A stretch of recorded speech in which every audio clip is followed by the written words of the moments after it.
Welcome to the 9/11. Bienvenido al Museo Memorial del 11 de I'm septiembre. Robert De Niro. Yo soy Robert De Niro y seré su guía en este recorrido. Está usted a punto de comenzar un recorrido a través de la historia y la memoria por el espacio en el que alguna vez se elevaron las Torres Gemelas, desde sus cimientos de 7 pisos por debajo del suelo hasta casi un cuarto de milla hacia el cielo. A medida que avancemos, también podrá escuchar testimonios de gente que compartirán con usted sus historias personales. Para comenzar, encuentre un lugar donde pueda estar cómodamente de pie, junto a los bancos que están cerca del modelo de la escultura llamada la esfera. Como puede ver en las fotografías cercanas, la obra a escala real de Fritz Koenig estaba en la plaza original del World Trade Center entre las dos torres.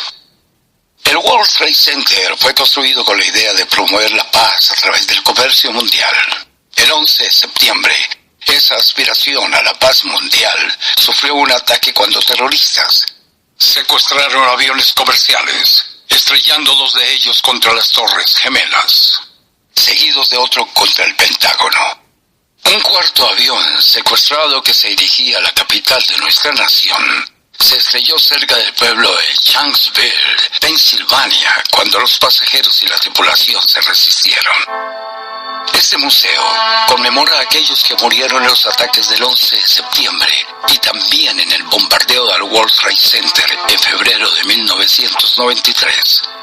Explora las razones por las que el World Trade Center y otros monumentos nacionales estadounidenses se convirtieron en un objetivo para los terroristas y documenta las respuestas a esos ataques y su impacto hasta la fecha en los Estados Unidos y el mundo. La ciudad de Nueva York siempre ha sido mi hogar. La mañana del 11 de septiembre de 2001, yo estaba a solo unas pocas cuadras al norte del World Trade Center y al mirar a través de mi ventana, no podía creer este ataque contra mi ciudad. Ese día cambió la percepción de la historia para todos. A partir de ese momento, todo pasó a ser antes del 9/11 y después del mismo. Es un día que nunca olvidaré. El 11 de septiembre de 2001, la ciudad de Nueva York amaneció reluciente y soleada. Aún recuerdo el azul brillante del cielo. En la ciudad de Nueva York se habían abierto las urnas para las elecciones primarias para alcalde. Era el primer día de clases para muchas escuelas. El World Trade Center, donde trabajaban alrededor de 50,000 personas, estaba comenzando a tomar vida. Si mira hacia la entrada de las exhibiciones, podrá ver una fotografía de gran tamaño de la silueta de Nueva York. Esa fotografía fue tomada solo pocos minutos antes de que el primer avión se estrellara contra la Torre Norte. Alrededor de 2,000 millones de personas, casi la tercera parte de la población mundial en 2001, vieron los eventos del 11 de septiembre, ya sea a través de transmisiones en vivo o repeticiones de las mismas durante ese día. Este nivel de testimonio colectivo no tuvo precedentes. Bienvenidos a la sala conmemorativa. Usted descendió al nivel de la exposición siguiendo las históricas escaleras de la calle Vesey. En su ubicación original al norte del World Trade Center, estas escaleras conectaban una plaza elevada con la calle debajo de la misma. El 11 de septiembre estos escalones sirvieron de ruta de escape para cientos de personas que huían del caos y la devastación del sitio, incluyendo a Kayla Bergeron, directora de Relaciones de Comunicación de la Autoridad de Puertos de Nueva York y Nueva Jersey. Durante su huida, el localizador de Kayla no dejaba de vibrar por los correos que llegaban uno tras otro a su BlackBerry, enviados por personas fuera de las torres que describían la magnitud del desastre. Incapaz de distinguir los hechos de los rumores, no hizo ningún comentario al respecto para tratar de mantener la calma. Esta es Kayla describiendo su experiencia. Mi oficina estaba en el piso 68 de la Torre Norte. Después de sentir el impacto en nuestro edificio, salimos de nuestras oficinas sin saber qué estaba pasando. Bajamos piso por piso, en la oscuridad, rodeados de humo. Después sentimos cómo cayó la Torre Sur y temí que nuestro edificio fuera el siguiente. Cuando finalmente llegamos al vestíbulo, corrimos hacia afuera y escapamos por las escaleras de la calle Vesey, tan solo 5 minutos antes de que se desmoronara la Torre Norte. Esos 38 escalones marcaron la diferencia entre la vida y la muerte para muchas personas. Las escaleras de la calle Vesey se conocen ahora como las escaleras de los sobrevivientes. Al verlas aquí en el museo nos sirven como un recuerdo de que, de alguna manera, todos somos sobrevivientes que vivimos en un mundo definido por los eventos de ese día inolvidable. Usted se encuentra en los cimientos del World Trade Center. Si mira hacia abajo, puede ver los restos de las columnas que formaban el marco exterior de acero de las Torres Gemelas. Se las llama columnas caja, debido a su forma rectangular y su hueco interior. Aquí es donde estaba la Torre 2, también conocida como la Torre Sur. Los restos de estas columnas delinean la superficie original de la torre. Las columnas caja estaban ancladas muy profundamente por debajo del suelo. En la excavación de la Torre Sur, puede ver cómo las columnas caja estaban fijadas en placas de acero y gruesas bases de concreto sobre el lecho rocoso de Manhattan. Durante la limpieza de la zona cero, los obreros de rescate cortaron los restos de las fachadas de la torre, dejando visible solo la parte superior de las columnas recortadas en este nivel. Si mira con atención, puede ver surcos en la superficie del acero donde los obreros hicieron el corte. Ese era el marco de la columna caja que creaba la apariencia distintiva de las Torres Gemelas. Más o menos a 5 pisos por encima del nivel de la plaza, estas columnas se dividían en 3 pilares que continuaban llegando a la altura total de 110 pisos de los edificios.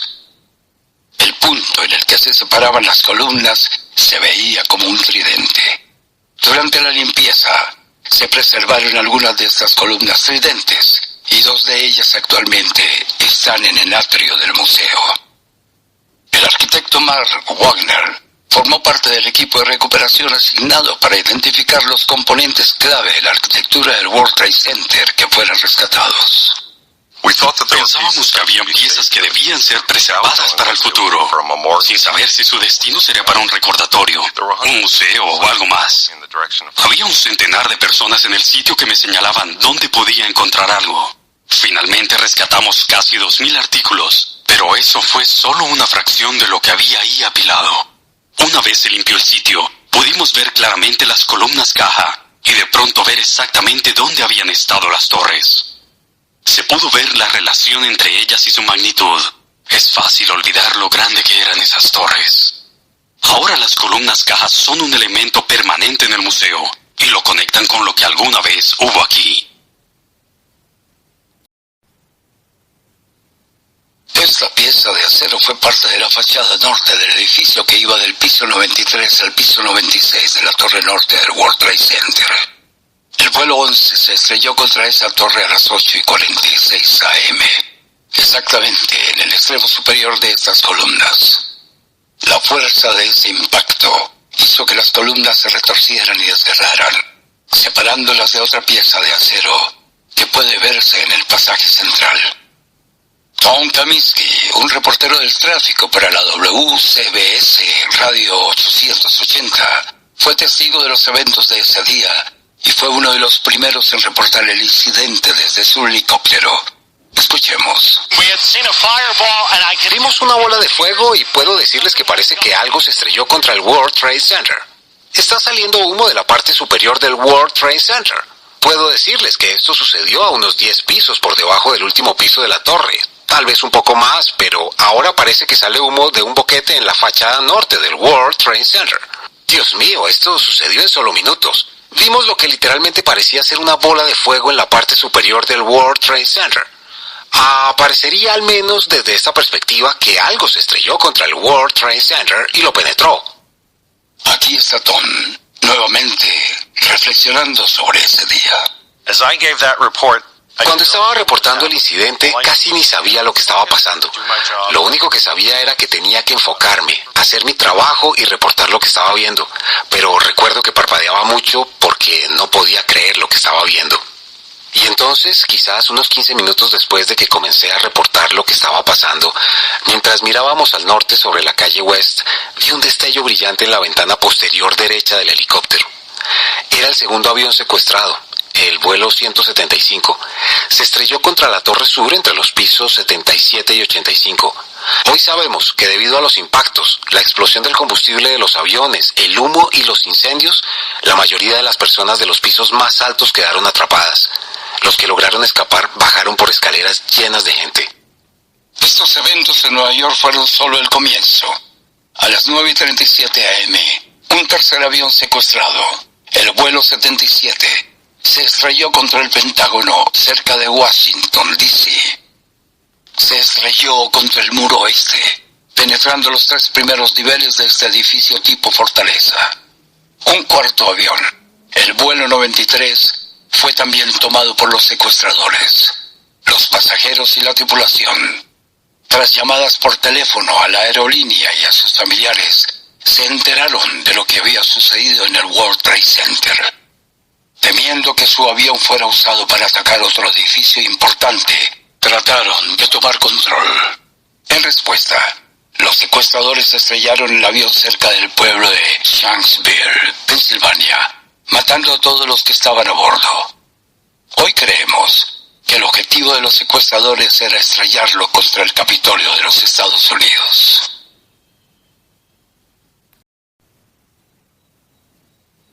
Hoy las Torres Gemelas son sinónimo con 11 de septiembre, pero cuando se inauguraron en 1973, eran íconos de otro tipo, un elevado tributo a la ingenuidad arquitectónica.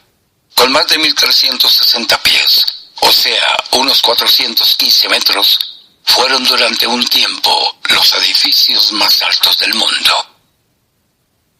Cuando se estaba construyendo el World Trade Center, la mayoría de los rascacielos dependían de un marco estructural interior, pero las Torres Gemelas estaban sostenidas por un sistema de columnas exteriores de acero conocidas como columnas caja.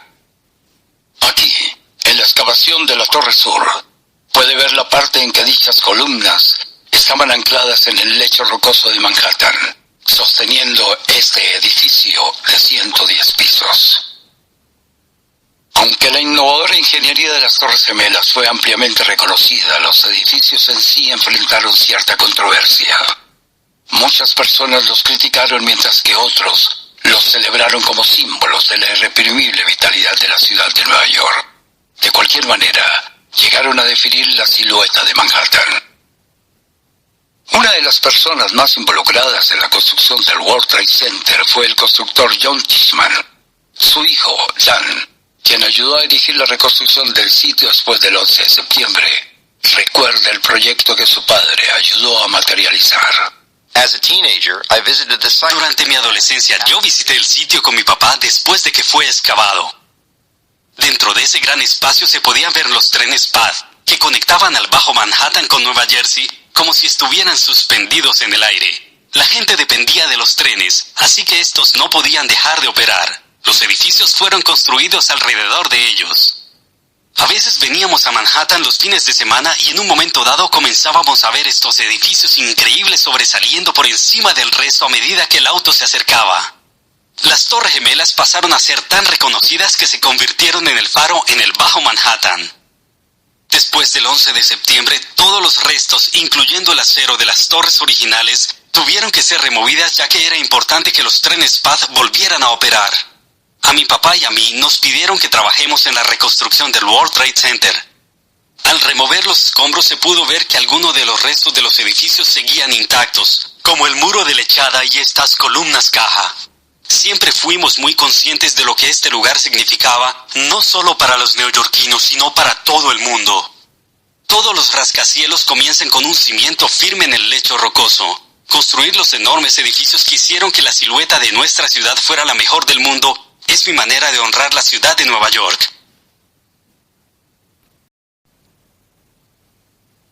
Aquí, dominando el espacio de la sala conmemorativa, hay una cita del poeta romano Virgilio que capta el contexto de todo el museo.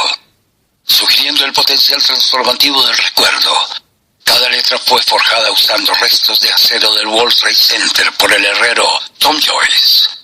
Este es Tom. Como herrero he pasado mucho tiempo pensando en las propiedades del hierro. Usted sabe, todos estamos hechos de hierro. Hay hierro en cada glóbulo rojo, y es ese hierro en nuestra sangre el que le lleva oxígeno a las células de nuestro cuerpo. O sea que el hierro hace posible la vida. Cuando entra en contacto con el fuego, el hierro sufre un proceso transformativo, y eso es lo que se puede ver en las letras de la cita de Virgilio. Me invitaron a usar material rescatado de las ruinas del World Trade Center. Yo sabía que el fuego podía forjar estos restos de acero y convertirlos en letras de esperanza y belleza, recordándonos que las palabras de Virgilio no son solo una afirmación, son una promesa. Alrededor de la cita hay una instalación de arte hecha específicamente para el sitio llamada Tratando de recordar el color del cielo esta mañana de septiembre. El artista, Spencer Finch, creó esta obra como un tributo para las víctimas y para explorar tanto la naturaleza personal como colectiva de la memoria. Había una antena de telecomunicaciones que se elevaba a 360 pies, o sea 110 metros, por encima de la torre norte del World Trade Center, que ayudaba a transmitir las señales de muchas de las cadenas televisivas de la ciudad de Nueva York. El 11 de septiembre se desmoronó con la torre a las 10:28 am, destruyéndose en pedazos como este que ve aquí. En 2001, Alison Gilbert trabajaba como productora investigadora para WNBC-TV, una de las estaciones que transmitía a través de la antena de World Trade Center. En la mañana de los ataques, Gilbert fue una de las primeras periodistas en llegar al lugar. Yo pensé que iba a reportar sobre las elecciones primarias para alcalde de la ciudad de Nueva York.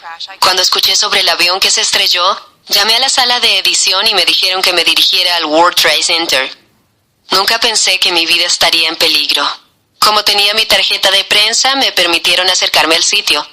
Yo estaba más o menos a una cuadra cuando escuché el ruido de la torre norte desmoronándose. Comencé a correr para alejarme de allí. Literalmente corrí hasta perder los zapatos entre la ceniza y los vidrios. En cuestión de segundos me vi rodeada por el humo y me caí. Me golpeé la cara contra el pavimento. Caí en escombros sobre mi cabeza y por todo a mi alrededor. Me pusieron en una ambulancia y me llevaron a la sala de emergencias. Después de que me atendieron, llamé a la sala de edición y reporté en vivo desde mi cama en el hospital.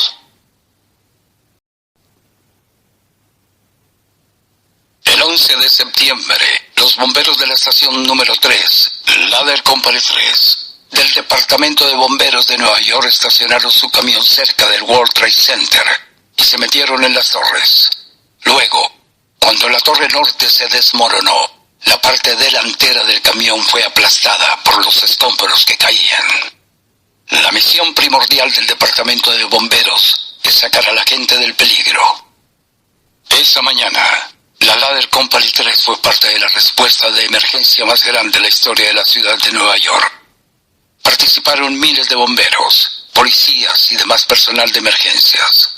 Entre los oficiales que respondieron estaba el teniente Mickey Cross de la estación número 16 del Departamento de Bomberos de la ciudad de Nueva York, Engine Company 16, localizada a casi 3 millas del World Trade Center. Cuando nuestro camión llegó al sitio, escuchamos un ruido enorme. No lo sabíamos en ese momento, pero un segundo avión acababa de estrellarse contra la Torre Sur. La mayoría de los ascensores no funcionaban, así que subimos por las escaleras mientras la gente bajaba. Nuestro equipo pesaba más de 50 libras, o sea 22.6 kilos. Si llevábamos una manguera, pesaba 30 libras, o sea 13.5 kilos más. La mayoría del personal que respondió primero, que pereció el 11 de septiembre, murió cuando las torres se desmoronaron. El Departamento de Bomberos de la ciudad de Nueva York perdió a 343 miembros en servicio activo. El Departamento de Policía de la Autoridad de Puertos 37 y el Departamento de Policía de la ciudad de Nueva York 23. Fue la mayor pérdida de vidas en un solo evento en toda la historia de esas agencias. Pero también hubo historias milagrosas de supervivencia. Yo estaba en el piso 23 de la Torre Norte cuando el edificio comenzó a sacudirse. Primero pensé pensé que se habían soltado los ascensores. Después me enteré de que era la Torre Sur desmoronándose. Nos ordenaron evacuar el edificio, así que bajé por la escalera B. Había llegado al tercer piso cuando se escuchó un rugido tremendo. Me agaché en una esquina mientras el edificio caía a mi alrededor. Conmigo había 11 bomberos más, un policía de la Autoridad de Puertos y un civil. Y todos acabábamos de sobrevivir el desmoronamiento de un edificio de 110 pisos.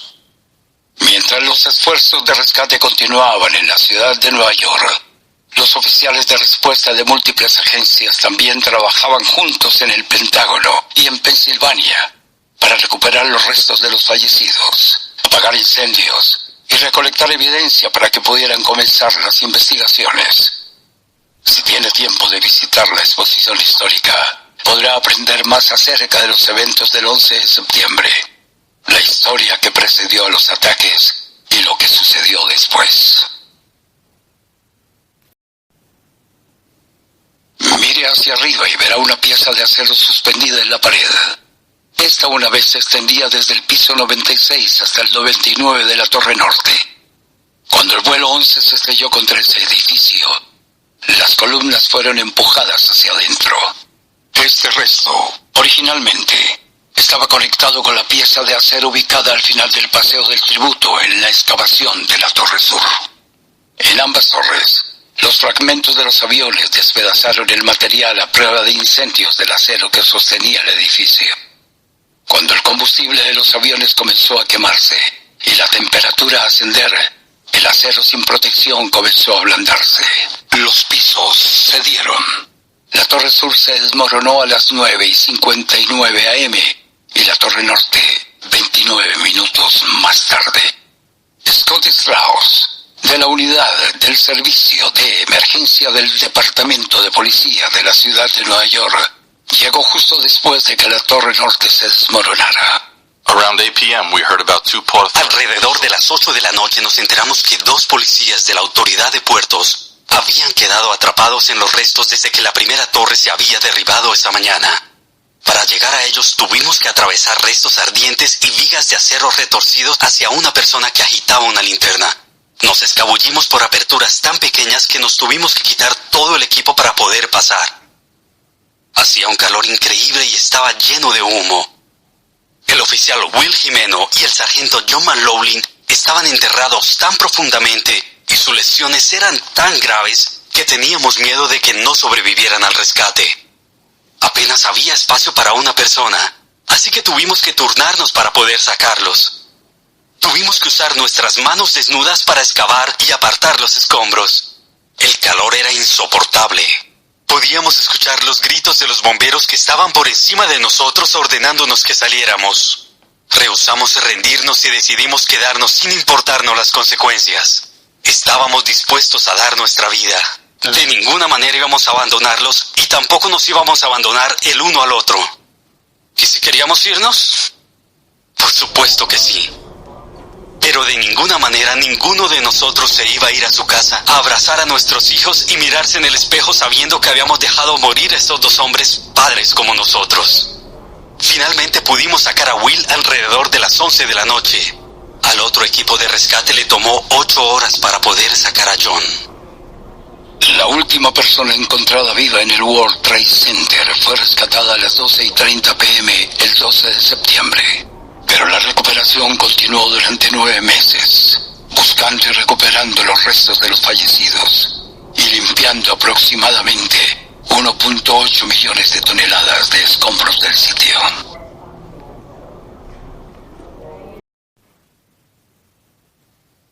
Esta columna de acero, cubierta de arriba a abajo con grabados y recordatorios, se convirtió en un símbolo de la determinación y dedicación de todos los que participaron en el enorme esfuerzo de recuperación y limpieza en el World Trade Center. Se acercó todo tipo de gente a hacer lo que podían. Aceleros, algunos de los cuales habían ayudado a construir las Torres Gemelas, y grupos de construcción, trabajadores de primera respuesta, clérigos, trabajadores de labores de alivio y voluntarios que solo querían ayudar. Esta es la historia de un trabajador de emergencia. Mi nombre es Quentin DeMarco. Soy un teniente del Departamento de Policía policía de la autoridad portuaria. El 9 de septiembre llegué al World Trade Center con muchos de mis colegas oficiales. Mi equipo reunió el equipo y fue asignado al piso 22 de la Torre Norte. Antes de que pudiéramos comenzar a subir, la Torre Sur colapsó. Corrimos por West Street, deteniéndonos para ayudar a la gente que no podía respirar. Íbamos de regreso hacia el World Trade Center cuando la Torre Norte colapsó. Durante semanas trabajé hombro con otros oficiales de policía, bomberos, albañiles y personal de emergencia de todo el país, cavando en el acero y el concreto buscando a los desaparecidos. ¿Ves el número 37 que está pintado en la parte de arriba de esta columna de acero? Es el número de los oficiales de policía de la autoridad portuaria que murieron aquí, en la línea del deber ese día. Después de trabajar en el rescate, regresé a otras labores de policía, pero regresé al World Trade Center en junio de 2002. La recuperación de la zona cero acaba de ser declarada completa. La columna que ves aquí, cubierta de nombre, fotos y mensajes, es un recordatorio del trabajo que hicimos y de la gente que perdimos. Recortada a finales de mayo de 2002, esta columna es conocida como la última columna, porque fue la última pieza de acero de las torres que fue retirada de la zona cero. Envuelta en una bandera estadounidense y escoltada por una guardia de honor, la última columna fue conducida fuera del sitio, marcando así el final de la recuperación. Se pueden usar las pantallas táctiles para ver los grabados de la última columna. Al reverso de cada pantalla, un papiro de honor enumera los miles de trabajadores de rescate y recuperación en los 3 sitios. En la zona cero, las labores de recuperación incluyeron a los centros de apoyo y los sitios religiosos que sirvieron como sitios para que los trabajadores descansaran y recuperaran las energías. En Nueva York, muchos chefs y restaurantes cooperaron para alimentar a estos grupos de trabajadores hambrientos, y los barcos que atracaron en el río Hudson ofrecían duchas calientes y camas. Mucho más allá de los perímetros del World Trade Center, floreció el espíritu de voluntariado y la gente se unía en todo el mundo para ayudar a otras personas que lo necesitaban.